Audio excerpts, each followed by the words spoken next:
Assalamualaikum, good morning, selamat pagi. Dikasih info masih. Hari ini Mbah mau kasih info mencermati saham BRIS yang mulai mantul dari support selama 2 hari. Nah, Bank Syariah Indonesia ini kenapa mulai harga sahamnya direspon positif itu. Yang pertama memang BRIS ini sudah di area support, dengan supportnya ada di support terdekatnya di 1465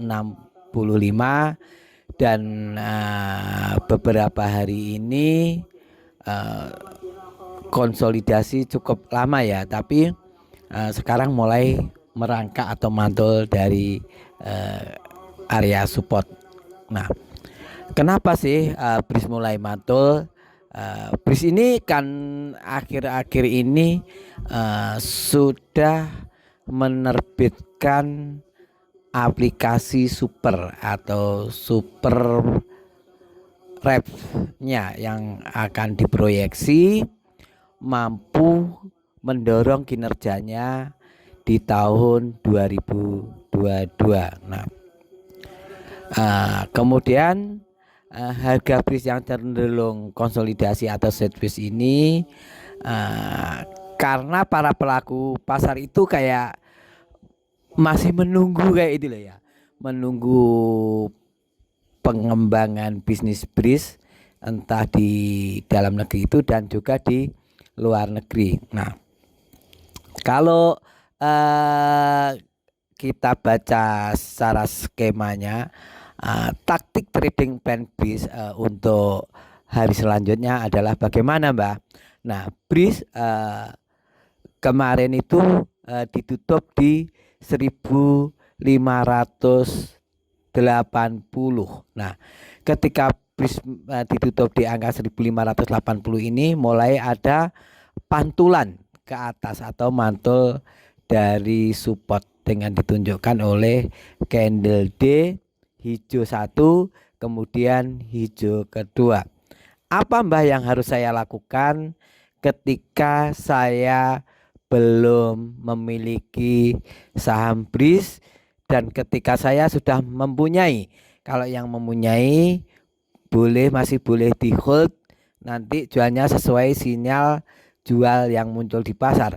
Kalau belum memiliki, apakah saya boleh membeli? Boleh. Tadi 1580 itu dicermati ketika tidak ada guyuran ke bawah atau tidak ada guyuran di 1580 kemudian mantul, teman-teman boleh ikuti beli di 1580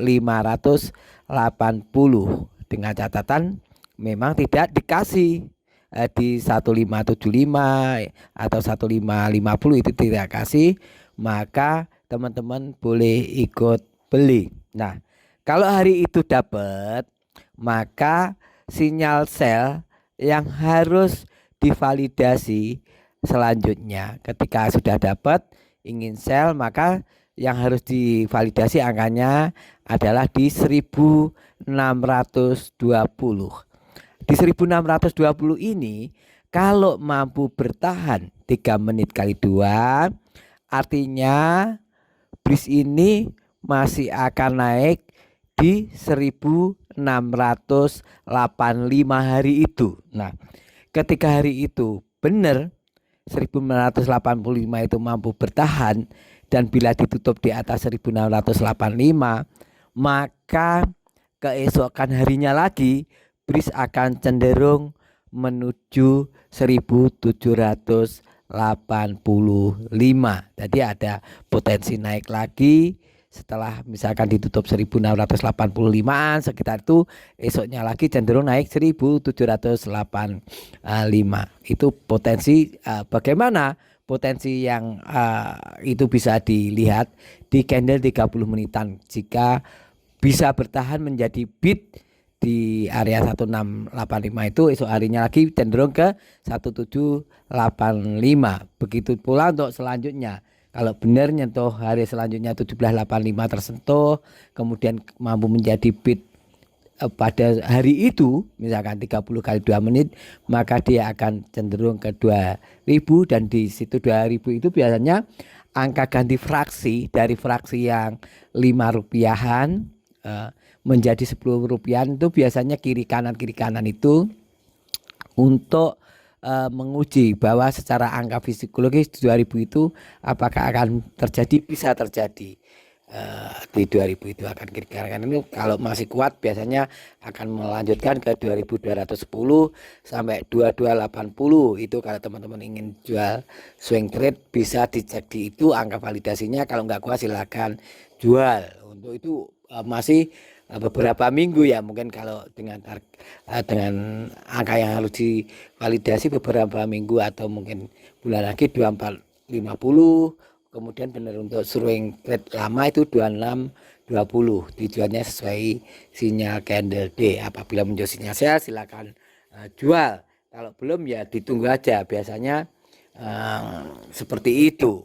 Nah, dengan angka tertinggi atau all time high breeze yang pernah dicetak itu ketika orang euforia pernah loh di atas 3980, di atas 3000 itu. Apakah mungkin ke depan bisa 3000 lagi Mbak? Ya belum tentu, tergantung apresiasi pelaku pasar seberapa optimisnya. Nah, sinyal-sinyal positif itu breeze secara fundamental bisa dilihat dari gencarnya manajemen dari breeze memperkuat ekosistem industri halal, itu yang pertama, dan pengembangan digitalisasi. Nah, digitalisasi ini dianggap oleh pelaku pasar itu sebagai katalis utama investor dalam berinvestasi di era disrupsi atau di era ekonomi digital. Nah, karena dengan digitalisasi ini akan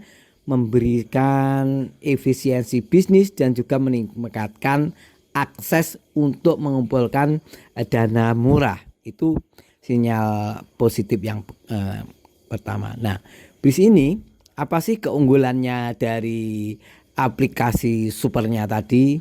Tentu yang memang tujuannya aplikasi itu dibikin untuk unggul dalam atau lebih baik untuk dalam layanan keuangan itu umumnya. Tapi aplikasi ini memiliki keunikan yang mempunyai nilai lebih bagi nasabah atau yang belum menjadi nasabah. Di situ ada, di aplikasi itu ada pengingatnya untuk ibadah wajib kayak gitu. Pengingatnya ada perhitungan zakat itu. Kemudian ada Al-Quran digitalnya hingga lokasi-lokasi masjid kayak gitu. Dan itu poin positif bagi umat Muslim ya. Kemudian yang ketiga, breeze ini mulai memanfaatkan application programming interface atau API ya, gunanya untuk meningkatkan peran bank dalam ekosistem digital. Kemudian fokusnya pada layanan agar menjadi lebih bionik dan digital kayak gitu sih bahasanya anak sekarang, dengan memperkuat kapabilitas transaksi serta melakukan lebih banyak kemitraan dengan intensitas digital. Nah, akhirnya apa yang dilakukan breeze itu di kuartal 1 tercemir. Nah, itu secara fundamental akhirnya.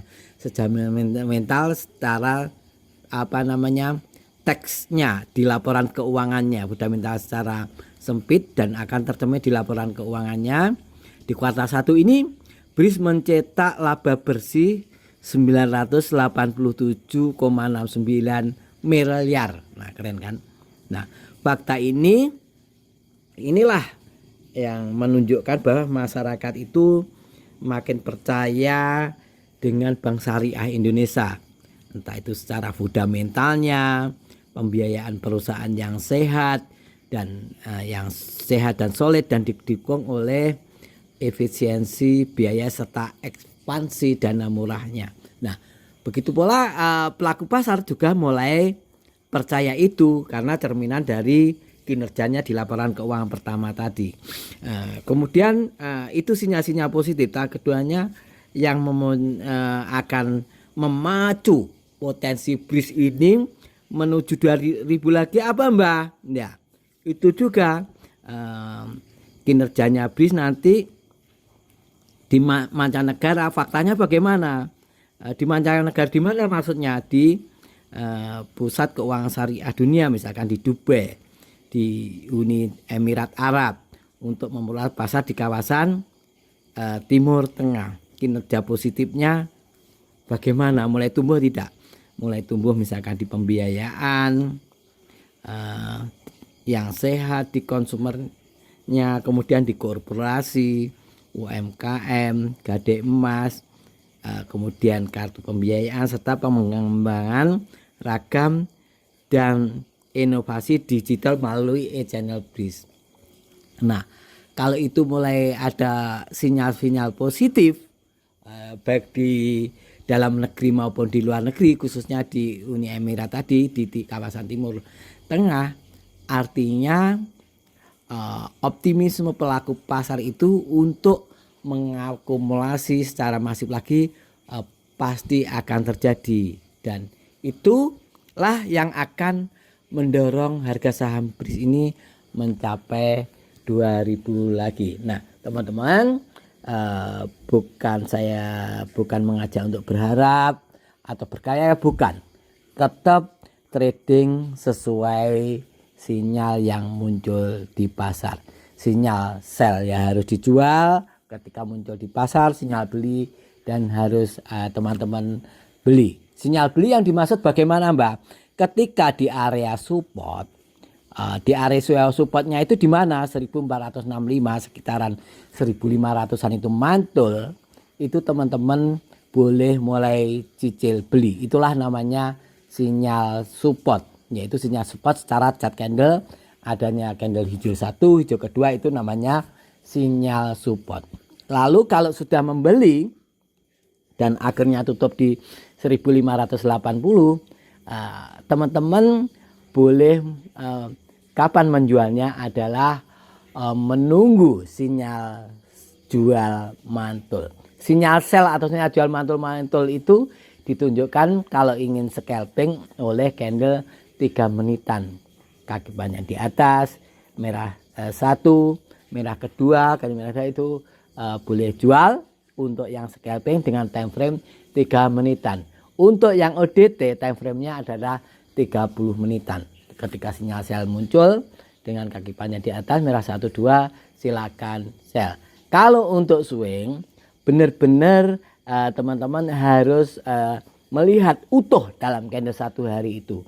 Dengan tanda dana sell adalah kaki panjang di atas candle D, 1, kedua itu mulai jual bersih. Dengan angka-angka target validasi swing sudah saya uraikan tadi di depan. Oke, saya rasa cukup jelas. Nah, uraian Mbah Giso tentang saham BRIS ini bukan ajakan untuk membeli, pembelian atau mendorong transaksi. Beli dan jual semuanya ada di tangan jari teman-teman sendiri, supaya dalam hal ini supaya teman-teman objektif dalam trading. Objektifnya dengan melihat trading sesuai dengan sinyal, trading bukan sesuai dengan harapan. Saya Mbah Giso, apa yang saya share pagi ini semoga bermanfaat dan bisa memberikan wawasan positif, artinya untuk lebih berhati-hati dalam trading karena cuan adalah sebuah pilihan. Saya Mbah Giso, Trik Cuan.